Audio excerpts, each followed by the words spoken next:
السلام علیکم۔ تمام حمد و ثنا اس ذات باری تعالیٰ کے لیے جو رب العالمین ہے، رحمان و رحیم ہے، خالق کائنات ہے، جو کن فیکن کا مالک ہے۔ درود و سلام اس ذات اقدس پر جو شفیع الورا ہے، نور ازل ہے، آپ شمع حرم ہیں، آپ شمس الضحیٰ ہیں، آپ شاہد ذوالمنن ہیں، آپ فخر شان زماں ہیں، آپ جمیل الشیم ہیں، آپ امام الامم ہیں، آپ صاحب جودی ابر کرم ہیں، آپ فخی البیان ہیں، آپ بلیغ اللسان ہیں، آپ وحید الزمان، آپ کا نور ہے اسکراں تا کراں، شاہد کبریا، سرور عرشیاں، ہادی انس و جاں، مظہر ذات رب العلا، رہبر حق نما صلی اللہ علیہ وآلہ وسلم۔ رب اشرح لی صدری ویسر لی امری واحلل عقدۃ من لسانی یفقہوا قولی۔ ناظرین کرام، دین زندہ تو ہم زندہ کی ایک اور کڑی لے کر نور احمد آپ کی خدمت میں حاضر ہے۔ ارباب دانش، ہم نے آپ سے مشورہ طلب کیا تھا کہ اس پروگرام کو اور کیسے سدھارا جائے۔ چند قابل احترام ناظرین کے مشورے کو سر آنکھوں پر رکھتے ہوئے ہم نے اس پروگرام کو 2 حصوں میں کر دیا ہے۔ پہلے حصے میں تاریخ اسلام ہوگی اور دوسرے حصے میں کچھ مفید باتیں ہوں گی اور یہ مکمل طور پر قرآن و حدیث کی روشنی میں ہوں گی۔ چلیے شروع کرتے ہیں۔ آج ہم حضرت اسماعیل علیہ السلام اور حضرت اسحاق علیہ السلام کی ایک مختصر تاریخ پر نظر ڈالتے ہیں۔ حضرت اسماعیل علیہ السلام حضرت ابراہیم علیہ السلام کے بڑے فرزند تھے۔ قرآن کریم میں ان کا تذکرہ 8 جگہوں پر آیا ہے۔ حضور صلی اللہ علیہ وسلم اور عرب کے مشہور اور باعزت خاندان قریش کا تعلق بھی انہی کی نسل سے ہے۔ پیدائش کے بعد حضرت ابراہیم علیہ السلام اللہ تعالیٰ کے حکم کے مطابق انہیں ان کی والدہ کے ساتھ بیت اللہ کے قریب چٹیل میدان میں چھوڑ کر چلے گئے تھے۔ جب کھانے پینے کا سامان ختم ہو گیا تو حضرت اسماعیل علیہ السلام کی تربیت اور پرورش کے لیے اللہ تعالیٰ نے زمزم کا چشمہ جاری کر دیا جو آج تک موجود ہے۔ اتفاق سے بنو جرہم کا ایک قبیلہ ادھر سے گزرا تو اس چشمے کو دیکھ کر حضرت ہاجرہ علیہ السلام سے اس جگہ بسنے کی اجازت چاہی۔ اجازت ملتے ہی بیت اللہ کے آس پاس ایک بستی آباد ہو گئی۔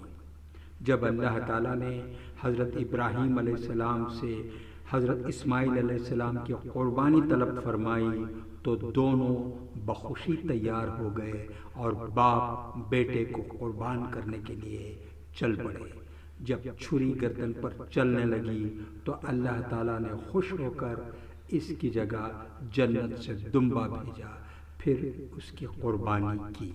چنانچہ اسی کی یاد میں عید الاضحیٰ کے موقع پر جانوروں کی قربانی کا سلسلہ ہمیشہ کے لیے جاری کیا گیا۔ پھر قبیلہ بنو جرہم میں حضرت اسماعیل علیہ السلام کی شادی ہوئی۔ حضرت اسماعیل علیہ السلام نے 137 سال کی عمر میں وفات پائی اور اپنی والدہ ماجدہ کے پہلو میں حرم شریف میں دفن ہوئے۔ اب چلتے ہیں حضرت اسحاق علیہ السلام کے بارے میں۔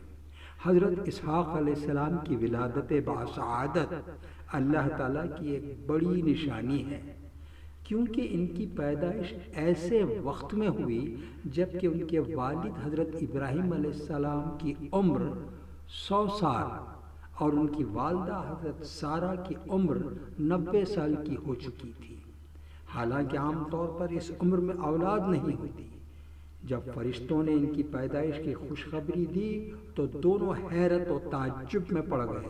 پھر فرشتوں نے یقین دلایا اور کہا آپ نا امید مت ہوں، چنانچہ اللہ تعالیٰ کے حکم سے حضرت اسحاق علیہ السلام پیدا ہوئے۔ اسی سال حضرت ابراہیم علیہ السلام و اسماعیل علیہ السلام نے بیت اللہ کی تعمیر فرمائی تھی۔ یہ حضرت اسماعیل علیہ السلام سے 14 سال چھوٹے تھے۔ 60 سال کی عمر میں حضرت ابراہیم علیہ السلام نے اپنے بھتیجے کی لڑکی سے ان کی شادی کرائی۔ ان سے 2 لڑکے پیدا ہوئے، ایک کا نام عیسو اور دوسرے کا نام یعقوب تھا۔ حضرت اسحاق علیہ السلام اللہ تعالیٰ کے جلیل القدر نبی اور بہت ساری صفات کے مالک تھے۔ قرآن کریم نے ان کی نیکی و شرافت، نبوت و رحمت اور بلندی و عظمت کی شہادت دی ہے۔ انہیں یہ فضیلت و خصوصیت حاصل ہے کہ بنی اسرائیل کے سارے انبیاء انہی کی نسل سے ہیں۔ تاریخ سے معلوم ہوتا ہے کہ تقریباً 3500 انبیاء ان کی نسل میں پیدا ہوئے ہیں۔ اس کے ساتھ مسجد اقصیٰ جیسی عظیم الشان مسجد کی تعمیر کا شرف بھی انہی کو حاصل ہے۔ اللہ تعالیٰ نے ان کے فضل و کمال کا تذکرہ کرتے ہوئے فرمایا ہے، ہم نے حضرت ابراہیم علیہ السلام کو حضرت اسحاق علیہ السلام کی ولادت کی بشارت دی کہ وہ نبی نیک بندوں میں ہوں گے، اور ہم نے ان پر اور اسحاق پر برکتیں نازل فرمائیں۔ سورہ صافات آیات نمبر 112 تا 113۔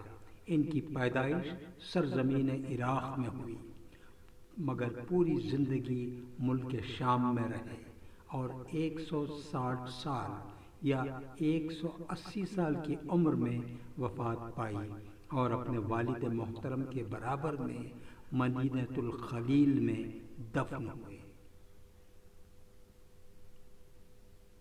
حضرت عائشہ رضی اللہ تعالی عنہا فرماتی ہیں کہ جب میری والدہ نے مجھے رسول اللہ صلی اللہ علیہ وسلم کے پاس رخصت کرنے کا ارادہ کیا تو میرے دبلے پن کا علاج کرنے لگی، مگر کوئی علاج کارگر نہ ہوا۔